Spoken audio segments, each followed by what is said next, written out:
Hey, welcome to my channel. Today I'm going to talk about the INFP. So I've actually had a couple people ask me to make videos about the INFP.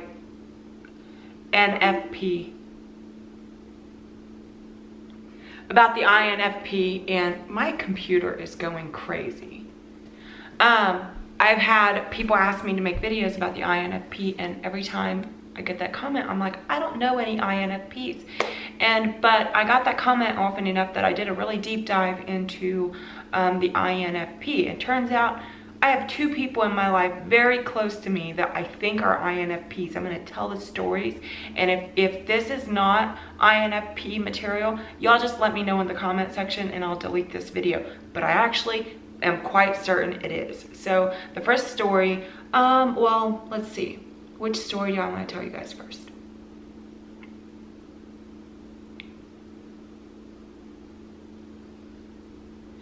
Okay, yeah. I'm going to tell you about, all my stories are about my childhood, but this story is about my childhood again. My video that I did about my ESTJ best friend from when I was little, her older sister was my ESFJ's sister's best friend. So this girl was the sweetest person you will ever meet. She is 3 years older than me, and I've been confused about her personality because I've thought about her a lot. She had a huge impact on my life. So let me explain why. I feel like everyone's always interested in the sexuality of the ESTP, and even though I grew up Amish, I very early on realized that I had a knack for attraction. Like, people were just naturally attracted to me no matter what I did. Like, there's just an energy that comes with the ESTP. I think it's extroverted sensing, probably, because I mean, it wouldn't, yeah. But anyway, so it became my thing. I had two sisters on both sides of me that were perfect and well behaved, and my thing was that people were attracted to me, and I really studied the craft.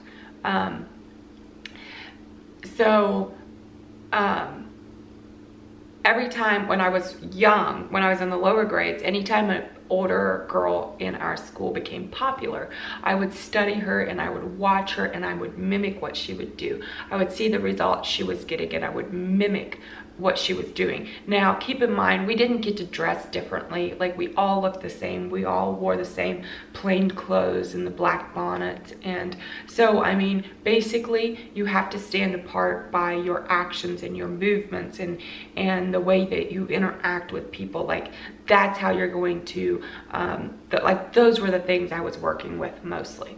So, my friend Diane, she was very popular, and she was 3 years older than me, and I couldn't figure out what the woman was doing. Everybody loved this girl. She, like, the teachers loved her, the students loved her, the bad boys loved her, the good boys loved her. Everybody loved this girl, and she was just so lovable, and I could not figure out what she was doing. She did nothing particularly amazing. She wasn't amazingly beautiful. We all thought she was beautiful because we all liked her a lot, but I mean, I've seen pictures. She's my friend. If you haven't watched my ESTJ video, I make a video about my best friend from childhood, Janet, and how we've reconnected. Well, I have seen one of their neighbors had taken pictures of them when they were young, and I've seen those pictures. Which, interesting fact about me, there are no pictures of me when I was young, before age 15, none at all.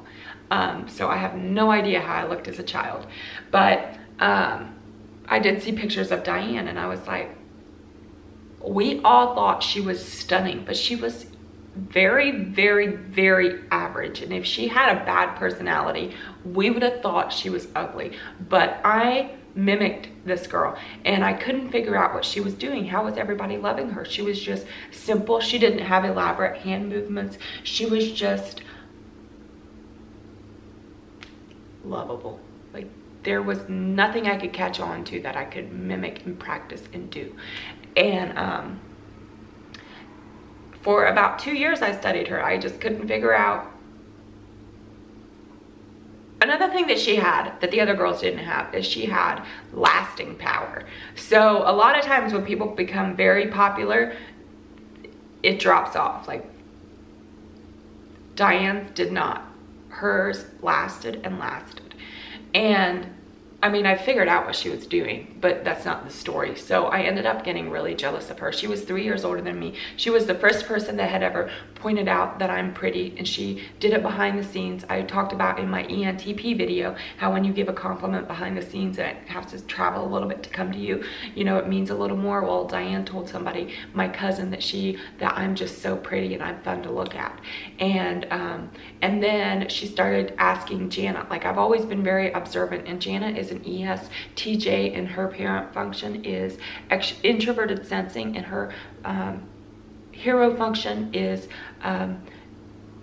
extroverted thinking. And so I've always been the like the means with how she gets information. So I would just interpret what I was seeing, and like I observe everything. And so, I mean, I was always just taking in information, and like I would see situations unfold in a different way that they all did. And then we would talk about it. I think this is part of the reason that I am interested in the study of personalities, is because we as a group were very interested in it when we were growing up. But I would always see situations differently, and I would see things that happened that no one else would see. And Diane started asking Jana, and she again does this now. Janet will say, hey, Diane said to ask you about this and what you think of it. And I mean, part of Diane being likable, I'm sure she does that to everybody because everyone feels so special with her. But she did notice my skill, and she really, you know, made me feel special with it. And she always had a very soft touch. So we had a keyboard. We weren't supposed to have a keyboard. It was actually, yeah, it was not. We weren't supposed to have a keyboard, but Diane would play the keyboard, and the way that she played the keyboard and the way that she moved her fingers, and she sat there so softly. Her presence was just such a soft, sweet presence. She was so cute and so cuddly, and you just wanted to hug her. But I got to the point where I couldn't figure out what she was doing, and I was just jealous. And I always say this is the only person that I was ever jealous of in my life. I have been jealous of people that have fallen into what looks like luck to me. That's happened a time or two. I'm not a jealous personality type at all, so when it does happen, I'm always startled by it. But I was massively jealous of Diane, so much so that I was not friendly to her sometimes. Like, I was just so jealous, but she was so adorable. So the reason I think that she was an INFP is because I have a friend, and she's actually, it's Car's sister, and she is one of my best friends. I adore this woman, and she is cute and cuddly, and all of us friends all say that she's like our little puppy. We just want to pat her head. We just want to cuddle her. She gets away. This friend gets away. Diane never had any kind of bad behavior, but this friend does occasionally have some bad behavior, and she'll just get away with it. We let her get away with anything because she is just so cute, and we just love her so much. Another thing that both of them have in common is I don't necessarily know them very well. So even though Car's sister and I are best friends, I would say that I'm probably her best friend, but and I spend the most time with her, and she loves, she is with an ESFP, yeah. And I mean, if you don't know anything about the ESFP, like, they are me mixed with, like, he is more intense. ENFPs are more intense. Like, that SE of the ESFP is intense, just over the top intense. And but she really, really likes extroverted sensing users, and so does Diane. Diane married, I don't know, he may be an ESTP that she married. I I only know him because Janet's told me about him, so I've never actually met him, but he definitely sounds like an extroverted censor. So, but yeah, so I've thought about interviewing my sister-in-law for my YouTube channel, but honestly, I'm not even sure. Tell me, if you are an INFP, tell me about this. So, even though we hang out so much, I barely know her. And I was reading about the INFPs, and it says that they have a very, very active inner world, and she really does. Like occasionally, so for instance, we were at a coffee shop one day and she was watching this, like it all go down. Like we were just sitting there, we were watching it, and she was watching, and she does this all the time. It actually is a little annoying. Maybe one of the few annoying things about her. She saw this family and she came up with a story about this family that did not fit the narrative at all of what I had seen go on. And I was like, how did you come up with this? And how did you deal with this little quirk? Like, we kind of got into it, and we do, because she sees things happen and then she organizes it in her mind in a completely different way than I do. And then she believes that. She will believe the craziest thing. But she also, when she realizes occasionally she has some self-destructive behavior, and when she gets herself in too much trouble, she will call me and she'll be like, hey, can I come over and talk? And then she comes over, and I'm the friend that she likes to talk to about it, because I mean, well, first of all, I'm one of the most caring people ever. I'm gonna get comments in this comment section that say it's such an ESTP thing to say. I am. I am very gentle with my people, and so she'll come over and she'll talk about the things that she's done to mess up, and what she should do. And like, she has extroverted sensing as her blind spot, if she is an INFP, and so occasionally I will make, so the last time it happened, she was telling me about the situation, and well, her boyfriend broke up with her, and I was like, oh, so you do want to get back together? Because, well, for just a couple different reasons. She was like, yeah, you don't think that's a good idea? And I just pointed out a few things that I saw in their relationship. She was like, really? Things that are so obvious to me. And until I figured out that I think she's an INFP, I was like, how is this woman so blind? And I was also thinking, I also sometimes think that people are in relationships and that they just turn a blind eye on what the other person is doing because they don't want to deal with it and they're okay with it. But because of social conditioning or whatever, they just turn a blind eye and pretend it isn't happening, but actually they know it's happening.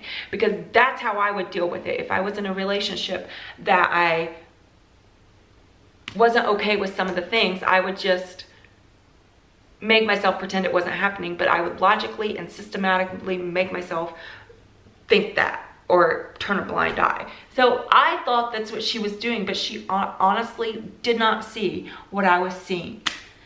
And yeah, like I said, like, I feel like I don't know what goes on in her head a lot of the time. But she makes all of us feel so special. And also another reason that I've had people ask me why I am one of the most loyal to Roxy. I feel like I need to protect her. She's 5 years older than me, but I take such good care of her. And I've had people ask me why I like her so much, and I could never necessarily say so much because she keeps to herself. She doesn't push her personality on people at all. And I was like, she's just kind. She's just kind. But the other day, I was spouting off to her about another one of our friends. I was just going off. I was like, this is just not okay. And I was just going on and on. And Roxy said, well, Lillian, we have to remember, she puts up with us too. And I was like, this is why I love you. I love this woman. She sticks up for her friends behind their back all the time, as does Diane. I feel like that is a very INFP thing to do, if these two are INFPs. So if you think this sounds like INFPs, let me know. Also, Roxy, yeah, you know what? Let's just end it there. Yeah. Let me know if you think I'm right about these two people being INFPs. Oh, well, no. Let's get back to what Diane was doing that makes her so lovable. Figured it out because ENTPs helped me figure this out a little bit. So in life, I have always studied the attraction, like what makes people attracted to people, what leads to love. Some people are the type of people that you just fall in love with, and people over and over, people fall in love. It's not like Diane was one of those people, everyone just fell in love with her and they loved her. What makes somebody like that? You know what it is? Well, one of the things that it is, well, first of all, it's kindness. So being kind, I cannot stress that enough. Be kind, but also it's being open. So a lot of times when people are in relationships, and this is actually my tendency, when I really like somebody, I want to wrap them up and keep them to myself, and I want to assert a little control on them. But if you just allow people to come to you for what they want and leave you when they're ready, like, never resist what they want. Give them what they want. If they need love from you, they'll come get it. I mean, that's different than kindness though, because you can do kind deeds to people, you know, to their face and behind their back. Different than kindness, just letting love flow through you. And if someone dislikes you, that's okay. They have a right to dislike you. And actually, Diane was the first person that ever said that to me. So I think that she must have noticed that I had turned cold toward her, because she told my sister Amy, she said, you know, there's always going to be people in life that just don't like you, and you just can't win everybody, or something like that. And my sister Amy told me, and I was like, how can I not shake this woman? Nobody can make her feel bad. Everyone loves her. Like, I just wanted to take a little bit of her glory, because I just couldn't imagine having that many people love me for that long amount of time. And I was jealous. Like, I bad behavior, but she was the first person to say that. You have to let people, if people want to dislike you, you allow them to dislike you. And if people want to love you, you allow them to love you. Like, you're just a portal of love. Let it flow through you. There's got to be a better way of saying that. I'll figure it out and do a video about it. Anyway, thanks for watching.